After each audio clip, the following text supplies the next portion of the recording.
My Classroom Analysis Movie by Taya Ebersol. All media release has been verified for the children in these photos.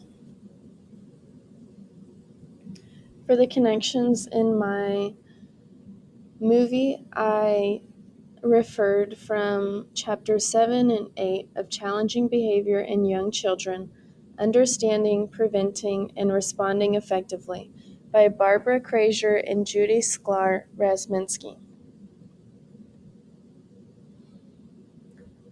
These are the classroom demographics of Miss Baker's Head Start classroom for 3-year-olds. She has 17 students in total, composed of 10 girls and 7 boys. All information provided by Miss Baker about race and ethnicity are shown below. She has 11 Hispanic children, 6 non-Hispanic children, 10 white children, 6 African American children, and 1 American Indian, Black, and African American child in her classroom. Connection 1. If you can anticipate when and where a child will have trouble, prevent the situation from occurring and remind him of what to do instead of waiting for him to make a mistake.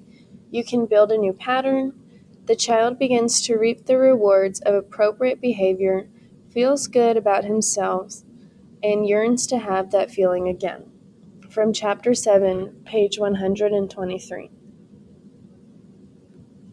In Miss Baker's class, she draws sticks to send children to centers in groups of 3, reducing the stress of everyone getting up at once. After being chosen, students find their personalized tag with their picture and place it at a center to show where they are playing. When they finish, they must move their tag and choose a center that is not already full. And for my additional strategy, I found AEIOU, you may be dismissed from transition tips and tricks for teachers. After a group activity, go around and point to each child as you say a vowel. For example, AEIO, and when you get to the 5th child, say you may go to a learning center. Continue going around the room, pointing to children as you say AEIO, and dismissing the child who lands on you. This is an additional strategy that can be used instead of or along with drawing sticks. Connection 2. Research shows that social and emotional skills are as important to school performance as academic readiness skills, and they are especially important in assisting children in low-income families to manage the stress in their lives and to succeed academically. Chapter 7, page 133. Miss Baker uses various breathing exercises in her classroom to help students regulate their emotions and manage breakdowns when they occur. She guides the children through different strategies they can use with her or independently, supporting them in calming down effectively when needed. These breathing techniques are also practiced school-wide as a part of Long's community routine, each morning during the daily message and throughout the day whenever they support learning or social interactions. Connection 3. But every child has different needs and different reasons for his behavior, and every child deserves the treatment that is appropriate for him, which means you might respond one way to Andrew and another to Jasmine. Chapter 7, page 124. Miss Baker teaches social and emotional skills equitably within her classroom as some students need different treatment or attention than others. For example, she has a classroom family bulletin board that shows each student with their family, emphasizing the diversity within their room and how each person contributes something unique to their learning community. This contributes to different treatment and learning by helping Miss Baker understand each student's personal story and needs, allowing her to adjust her support so every child feels genuinely understood and set up for success. For my additional strategy, I found the school garden from the Peaceful Classroom, which is using different colors of construction paper to cut out a variety of stems, leaves, and simple flower shapes. With the children's assistance, draw the ground for the class garden and assemble to the flowers along it, writing each child's name in a different one. Emphasize that just as each flower in a garden is special, so each child in the class is special and contributes unique gifts and ways of learning that need to be tended to in different ways. Connection 4. While they're learning self-control, young children rely heavily on the external environment, including their teacher and peers, to help them. Chapter 7, page 125.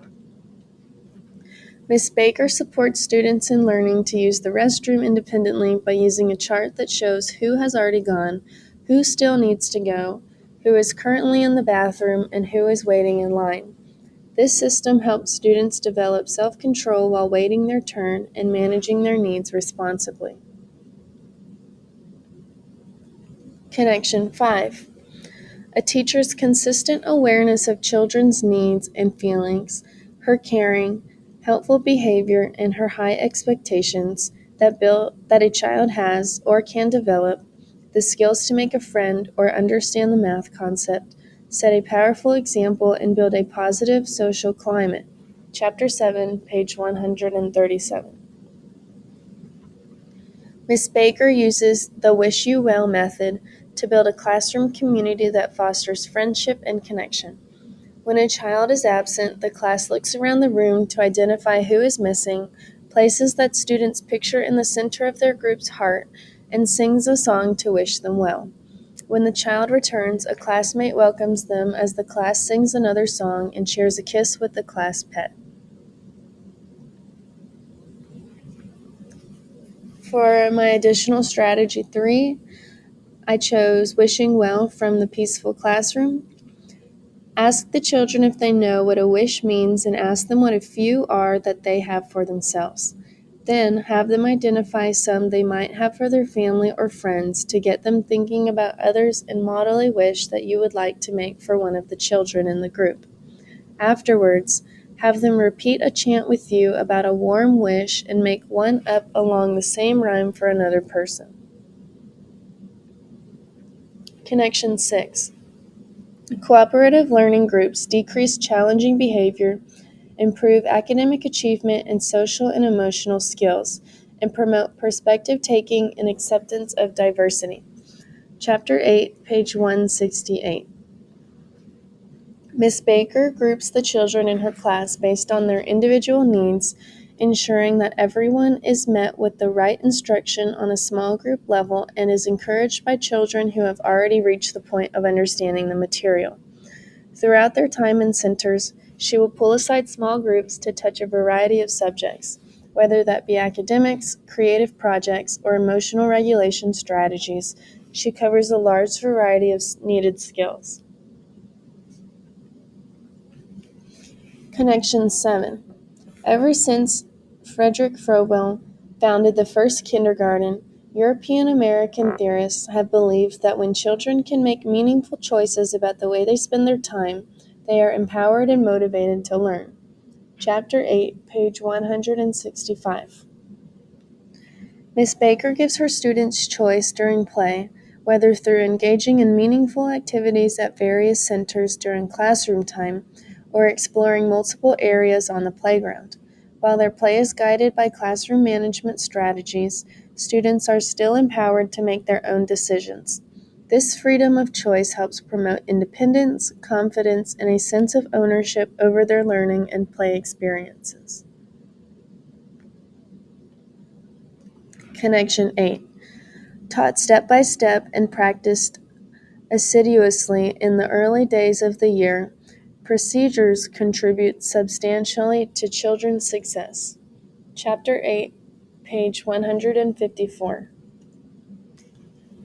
Ms. Baker holds a morning meeting every day and shares a message with the class that connects to their current learning. When the school-wide bell rings, all students are expected to clean up their centers and sit on the carpet to begin instructional time. During this meeting, they practice 3 rhyming sequences related to numbers, letters, and words, while also engaging in active participation through conversation. This picture is a finished product of their rhyming sequence, but every morning she starts off with 3 different pieces of construction paper covering what she reveals, and then they work on it together. And for my additional strategy 4, I chose Teacher of the Day from Transition Tips and Tricks for Teachers.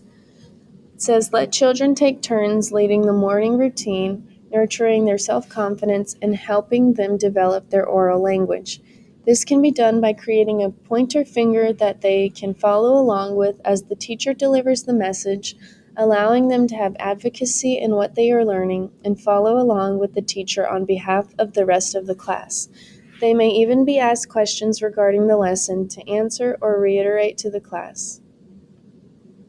Connection 9.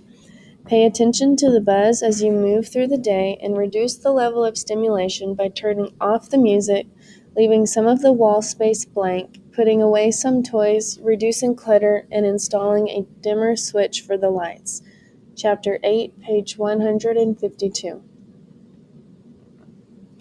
When the school-wide morning bell rings, all children are expected to clean up their centers and help their friends once they have finished their own tasks so the whole class can transition to learning together. Ms. Baker is intentional about emphasizing the importance of working as a team to keep their space safe and clean, allowing them to make the most of their learning time each day. This shared purpose has motivated the children to take responsibility and contribute to the group effort. For my additional strategy 5, I chose the 5-minute person from Transition Tips and Tricks for Teachers. It says, use the 5-minute person to help children bring closure to their activities before cleanup time to give them a warning and prepare them for the next event. They will go around the room to announce that cleanup will begin in 5 minutes and hold up 5 fingers to show this visually. And once the 5 minutes are up, initiating cleanup time. Connection 10. About 30% of 8 and 9-year-olds have little to no recess, and they have more trouble paying attention than their peers who enjoy at least 15 minutes of recess a day. By allowing the brain to relax, recess enhances attention, self-control, perseverance, social and emotional learning, and achievement. Chapter 8, page 172. Ms. Baker takes her students outside for recess multiple times each day and ensures that consequences never interfere with their outdoor playtime.